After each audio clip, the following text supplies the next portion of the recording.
big babies, blind eyes, and a hovercraft? Today, we are talking about courage.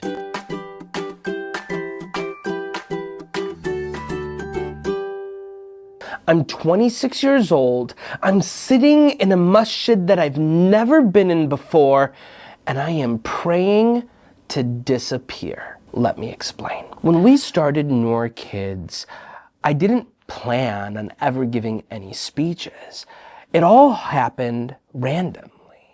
My wife and I were students in Berkeley, California, and we began writing our books, and soon enough, there was a reporter from Minnesota Public Radio who contacted us. Her name was Laura Ewan, and I remember getting the email. It said, "Dear Amin, my name is Laura Ewan. I'm a reporter from Minnesota Public Radio. Do you have 15 minutes for a conversation?" I was excited. I had never talked to a journalist before or been on the news, so I dialed her number and I called her up and we began to talk. She asked me questions about why we started Noor Kids and what were some of our hopes and dreams. And sure enough, weeks later, my voice was on the radio for all of the families to listen to.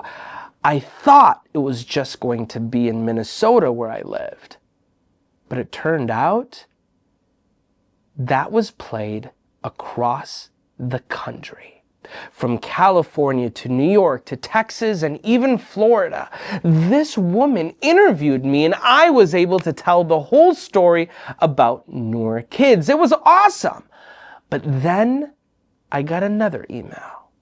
It was from someone named Hamad Muhammad from Tampa Bay, Florida. He listened to the interview and said, "Brother Amin, I would love for you to come to my masjid and to give a speech for all of the youths." Now, it's actually youth, but he said youths. I don't know. Point is, he invited me to give a speech. My wife and I, when we were on the airplane, we were talking to each other. I was nervous. I was scared. I had never given a speech before. What if I forget what I say? What if I accidentally spill milk on my suit? What if I forget how to say Bismillahir Rahmanir Rahim and say it the wrong way? When the day finally arrived and I walked into this masjid that I had never walked into before, and all of these eyes were looking at me, and I sat down on the carpet, I wished that I was invisible. I wished that I could put my head into the ground and that no one could see me, that I could be anywhere else except that moment.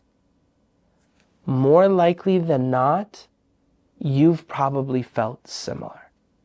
Maybe you were going in front of your class and giving a presentation, you got scared. Maybe you were going to a new school for the very first time and you were feeling anxious. Maybe you were going onto the soccer pitch or field for the first time and you had to score a goal and you felt worried. In that moment, I remembered the dua of Prophet Musa alayhi salam, where he says, "Rabbi shrah li sadri, wa yassir li amri, wahlul uqdatam min lisani yafkahu qawli." When Prophet Musa alayhi salam says to God, "Oh Allah, make this easy for me. Allow me to speak such that these people understand. And allow my chest to be open and straighten my tongue." I said that dua. I asked Allah subhanahu wa ta'ala for help. And that fear was replaced with faith. Now here's the thing. Fear is real. Anytime you or I try to do something we've never done before, it is scary. But if we've got courage, the sky is the limit. And that is what we are going to be talking about today. Bismillahirrahmanirrahim. Assalamu alaikum, ladies and gentlemen, boys and girls, and I even see... No, I'm joking. Hey, welcome to our Thursday night program in the Muslim Treehouse, where every Thursday and every Saturday throughout the whole year, we come together to laugh, to giggle, and most importantly, to become the best version of ourselves through our faith.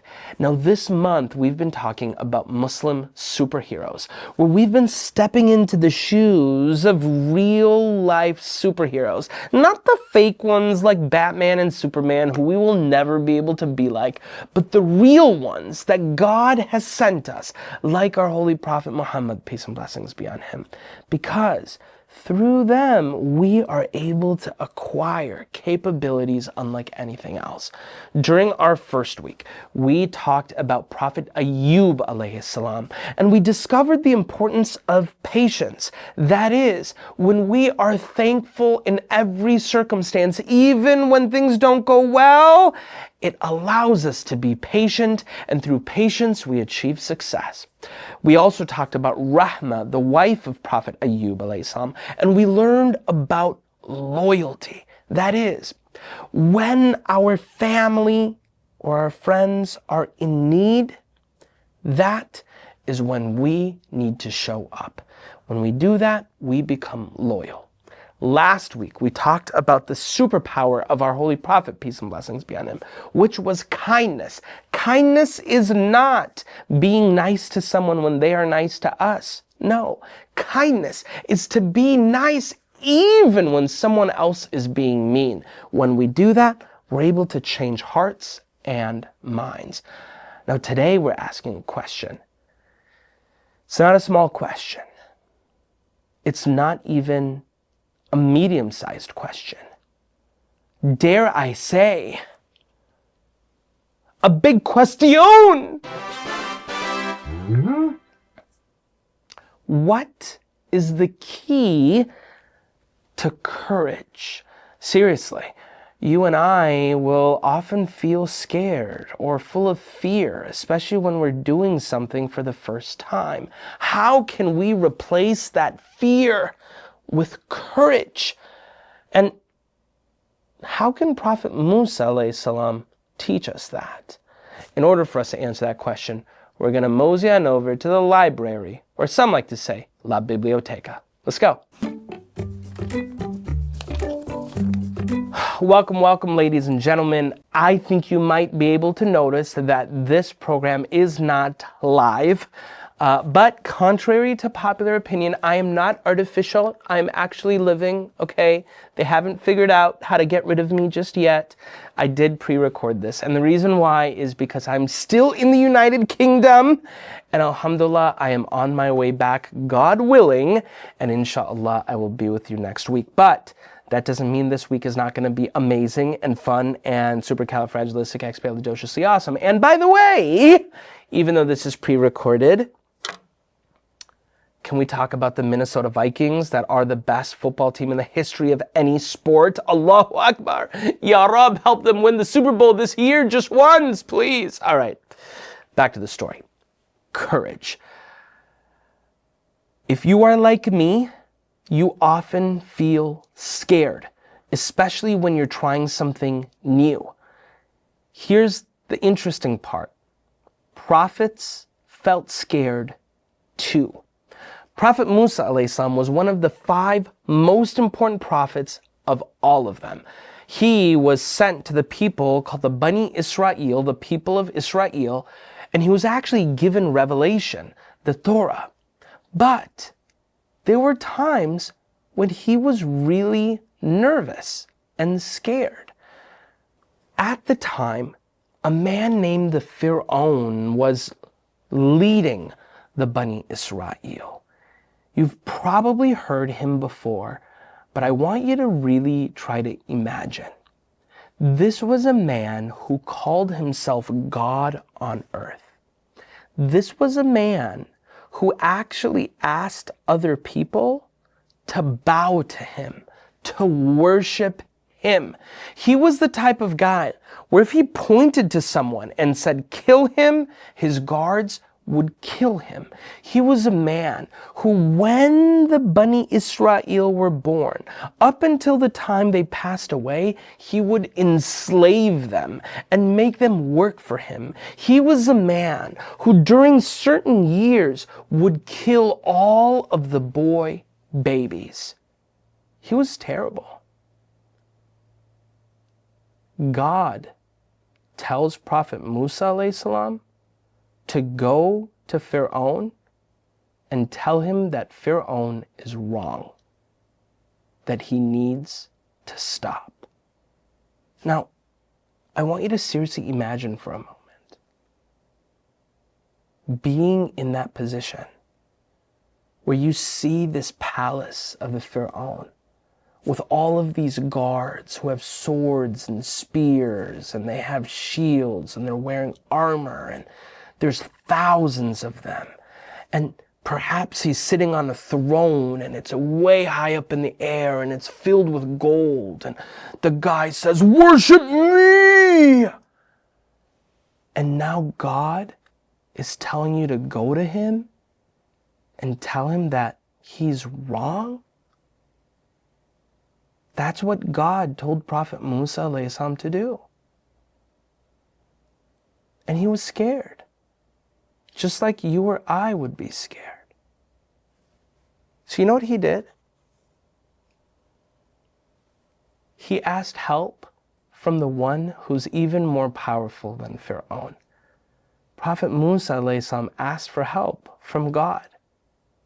Instead of turning to his own devices or being so worried and shocked, Prophet Musa alayhi salam prayed. He asked Allah for help. And with that faith, he was able to put away his fear. And Prophet Musa alayhi salam was successful. In order for us to really understand what this means, I am going to be reading out of one of our books called Noor Kids Stand Up to Bullying.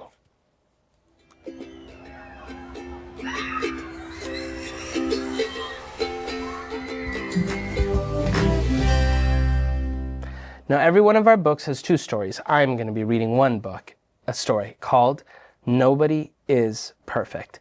Now, I have to tell you something. This is a special edition book.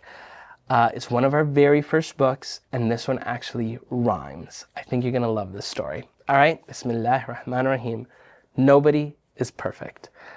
I really, really enjoyed writing this story many years ago. I hope you guys like it.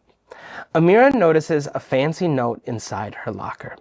Dear Amira, we love your style and we invite you to join our exclusive fine arts club. Meet us at recess tomorrow. These are the most popular girls at Northport School. I sure hope they think I am cool. I will need to look my very best. They will put my fashion to the test. That night, she digs through her closet to find the perfect clothes to wear the next day. After searching for hours, Amira finally finds an outfit that is okay. Her prettiest pink dress, crystal high-heeled shoes, and tons of hairspray. That night, Amira doesn't sleep a wink. She worries about what the girls at school will think. Salam, Amira, are you okay? Why are you wearing such an uncomfortable dress? Oh, Shireen, salam, I got invited to the Fine Arts Club, and I am trying to impress. They always come up with the next big thing. Last month, it was silly bands. This month, I think it'll be mood rings. Who knows, but Amira, please be careful. Those girls can be unkind. Nonsense, Shireen. Those girls are refined. Refined is a pretty big word. It basically means she thinks those girls are like super cool. Recess starts and Amira nervously makes her way to the Fine Arts Club. Amira, darling, I am Hind, says the woman as she's holding up an orange juice with the little orange slice on it. Oh my goodness. The room is more beautiful than Amira could have ever imagined. There are paintings hanging everywhere like in a mansion. Allahu Akbar. Look at all of these girls. Every day we discuss the next big trend for fun. We also discuss who is unpopular to shun. That basically means they decide who they're going to avoid. Amir does not want to shun friends, but she still wants to fit in. So she agrees with Hind and gives her a nervous grin. The next day, Amira sits nervously in her first meeting. Today, I present the picture of a real nutcase, Asad and his family. I think they are from outer space. Amira, don't you think he gets weirder by the day? I do not have anything to say. Amira doesn't agree with Hind, but is afraid to stand up for her friend. The rumor about Asad spreads across Northport Elementary. Asad's friends desert him, making him lonely and sad. Look at him. He's eating by himself. He's playing by himself. He's on the bus by himself. Seeing Asad by himself all day causes Amira to feel bad. The next day, another Fine Arts Club meeting begins. Now here is a picture of Shaitan in modern day. It is Shireen because she is bossy and always has so much to say. Amira, don't you think she talks all the time? She might be guilty of that crime. Amira doesn't agree with Hind, but she is afraid to stand up for her friend. The rumor about Shireen spreads across Northport Elementary. Shireen's friends desert her, making her lonely and sad. Seeing this, Amira again begins to feel bad. All right. We've got to talk about this. The first is, does Amira play a role in this? I mean, she's part of the Fine Arts Club. And yes, she's not the one who's starting this rumor, but she's also not ending it. If you or I are ever in a situation where we see somebody being made fun of, it's our job to be an upstander. And we talk about this all the time. An upstander is someone who sees injustice and they try to put an end to it. Because our Prophet tells us, peace and blessings be on him, that if we see injustice, we have to try to fix it with our own hands. If we can't, then we should speak out against it. And at a minimum, we should feel bad about it in our heart. So if you see someone being made fun of, it's your job to say, hey, don't do that, right? But why isn't Amira doing anything? She's scared. And the truth is, all of us have been in that situation before. Maybe not the same exact one, but we've been in situations, maybe when we were playing soccer for the first time and we were feeling nervous to shoot for a goal. Or maybe we were in front of our classroom and we had to read a letter. Or maybe we were going to a new school for the first time and we were feeling scared. So what can we do if we're feeling scared? Let's read on to find out. Amira decides to stand up to make a change for her friends. The Fine Arts Club must learn to look through a new lens. To make my point, I will create a special picture with my gel pens. That night, Amira draws her heart. But after finishing, she worries about what the other girls will say. Amira decides to recite a special prayer. Now, you guys, this is the prayer that I did at the beginning, all right? I'm going to recite it. I want you to pay attention, and I want you to try to learn this dua as well. رب اشرح لي صدري ويسر لي أمري واحلل عقدة من لساني يفقه قولي. I'm going to do it one more time. رب اشرح لي صدري ويسر لي أمري واحلل عقدة من لساني يفقه قولي. This is the dua that Prophet Musa alayhi salam says before he goes to meet Pharaoh. Now remember how scary it was to meet Pharaoh. And here's the other part. Prophet Musa alayhi salam, he had a stutter, meaning when he would talk, sometimes he would talk like that. And so he asked Allah for help, and this is specifically what he said. Oh my Lord, give me the ability to do this and make this task easy for me and help me speak so that way they understand what I say. Now, you might wonder, you guys, like, does it actually make a difference when we make dua?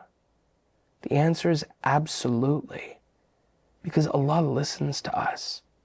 When we turn to God and we actually ask God and we say with the bottom of our heart, God, please help me, Allah will. After saying it, she feels much better. I have an important picture to share today, says Amira.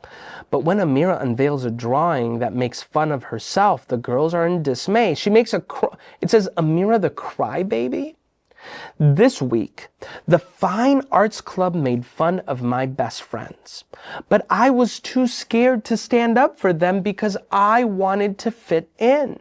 It was wrong to make fun of others. We should just let them be because each of us has our own problems. Can't you see? Nobody is perfect, not even me. Sometimes I cry like a baby. So what she's saying is, look, we shouldn't make fun of anyone else because none of us are perfect, right? Because none of us are perfect, why would we ever make fun of someone else? You are right, Amira. I would hate for people to make fun of me. So it is only fair that we treat others with dignity. The girls write apologies to the people they had hurt. Because of Amira, the Fine Art Club decides to quit making fun of others and stick to positive art work. The end. Fear is real. All of us, even prophets, have felt scared in new situations. When you are going to a new school for the first time, you feel scared.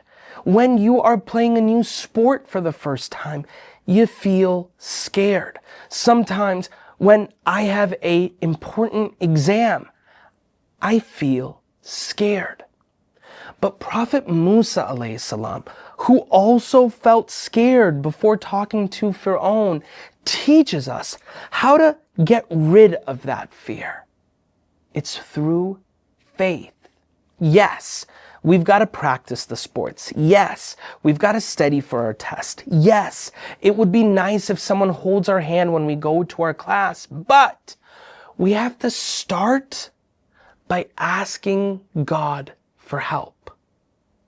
When we remember that God is the one who is more powerful than any of us, and God is the one who loves me more than my own mother, and that God listens to me when I call on God for help, that fear gets replaced with faith. And that's how we master courage. Now, in order for us to understand this even more deeply, I want to mosey on over to the laboratory, or as some like to say, El Laboratorio. Let's go. All right, welcome, ladies and gentlemen, to the laboratory, where today we are going to be making a hovercraft. But before we do that, I want to go to our Padlet community and see some of the questions that you guys have posted.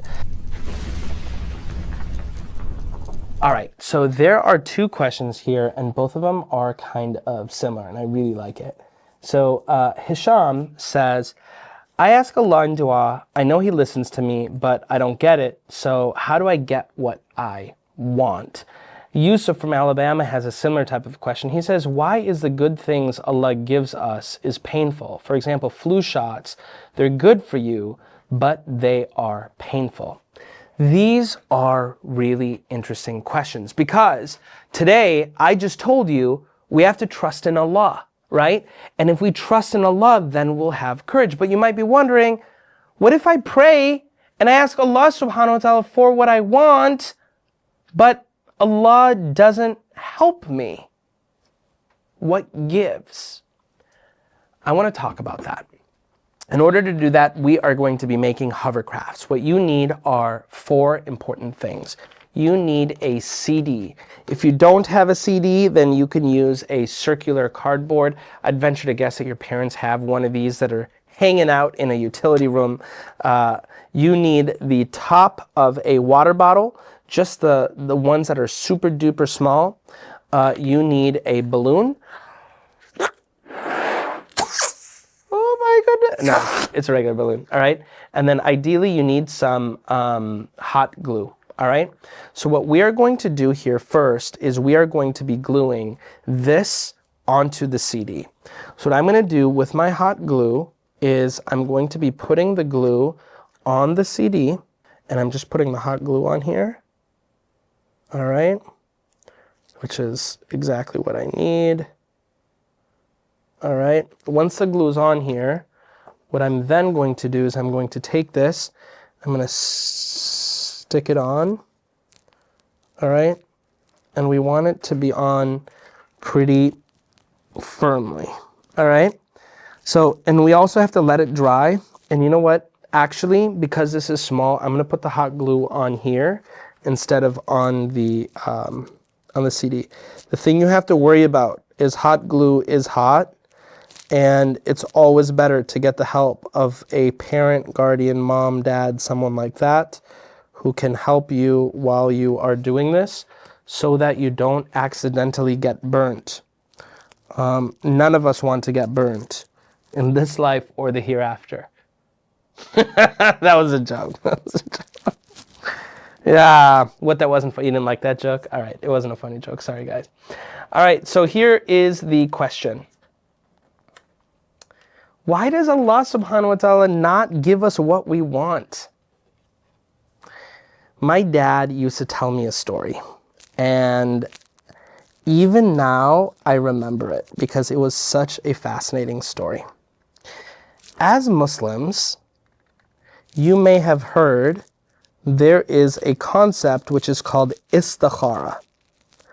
Okay, khair means good. Istikhara means that we're seeking good, all right? So an istikhara is what? An istikhara is, imagine you have a decision to make and you don't know what to do, all right? I'm gonna unhook this real quick. Imagine you have a decision to make and you're not 100% sure what decision you wanna make. Say, for example, when you get older, you think, hey, do I wanna go to this college or should I go to that college? Or someday when it's like, hey, should you get this job or go to another job? Or maybe it's like, should I buy this house or should I go buy a different house, right? What you might do is an istikhara. And istikhara is when you ask Allah subhanahu wa ta'ala for help to make the decision, to see which decision is more good, all right?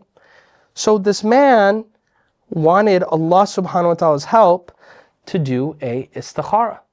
So he prays to Allah subhanahu wa ta'ala, and specifically the decision he made was kind of a silly decision, but it was a decision nonetheless. I shouldn't say it was a silly decision. It was a pretty simple decision. He had 2 different stairs that he could go on to get downstairs. There was one on the right side, there's one on the left side. 2 different stairs that both get to the bottom. So he made istikhara and he said, Ya Allah, which stairs should I go on? Should I go on the right stairs or should I go on the left stairs? Based on the istikhara, he decided it was best to go on the right stairs. As the man was going down the right stairs, he falls. And there was renovations happening and the man hurt his eyes and he went blind. Now, if you are like some of the folks who asked the question here. You would say, why did Allah let this happen? Oh my goodness. He said which one was good, and he went blind. But the story doesn't end there. Years later, the man was in a store. And while he was in the store, thieves come with guns. And the thieves want to hurt everyone there and steal everything. But when they see the man who was blind, they say, oh, this guy is blind. He's already gone through enough hardship. Let's let him keep his life and let's leave him be. And they leave him be. No. After this, the man realizes, wow, actually, being blind saved my life. Now, that is just a story, but it illustrates an important concept. Whatever Allah subhanahu wa ta'ala does for us is for the best, whether we realize it or not. Sometimes, like we said a few weeks ago, we might be praying for something and saying, Ya Allah, I really want this, I really want this, I really want this.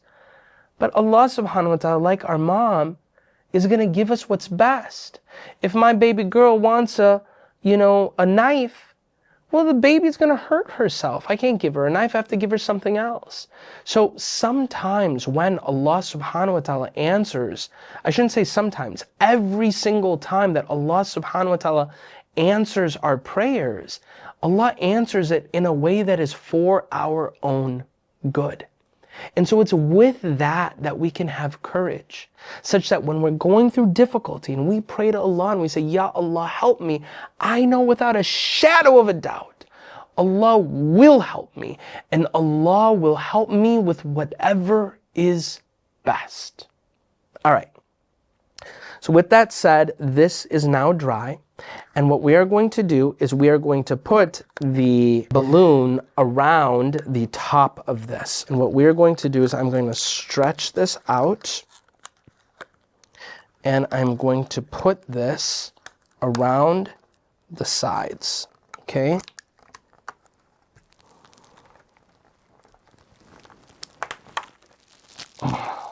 Okay.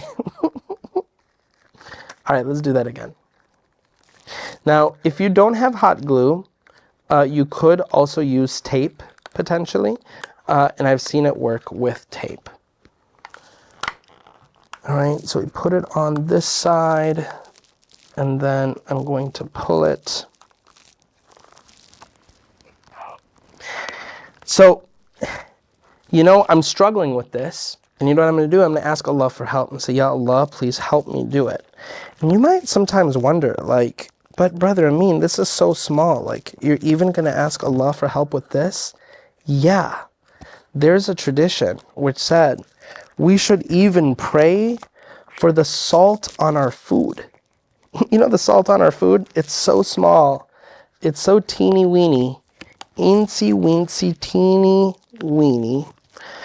But we still pray for it because what we realize is that God is the source of everything good, and God is more powerful than me.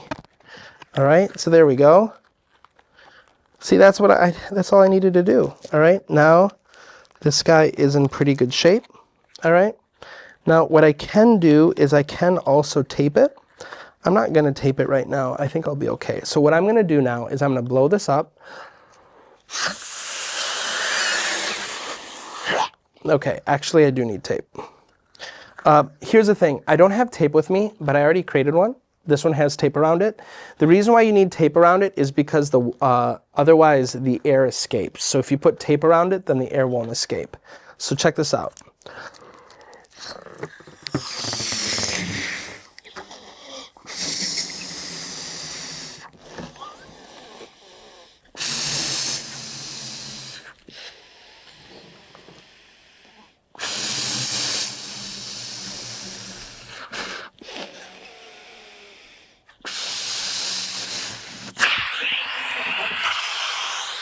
It's a hoverboard.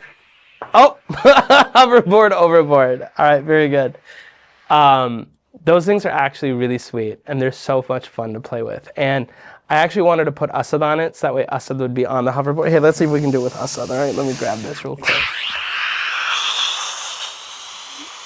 Okay, Asad couldn't do it very well. Anyways, all right, ladies and gentlemen, boys and girls, fear is real. If you ask any superhero, Spider-Man, Batman, Superman, a time comes when you're a little bit scared and nervous. Even our prophets felt fear too, like Prophet Musa alayhi salam. But when we have faith, reliance on God, the ability to talk to God the way that Prophet Musa alayhi salam does, we build courage. And with that courage, we're able to shoot for the stars and become the best version of ourselves. Now this Saturday, we're going to be having a special game show night. And inshallah, you are going to love it. And next week, I'll be back live in action, not AI. Wait, am I AI? No, I'm not wait, am I AI? No, not AI, in real life. All right, guys, we'll see you later. Assalamu alaikum wa rahmatullahi wa barakatuh. Goodbye, everyone.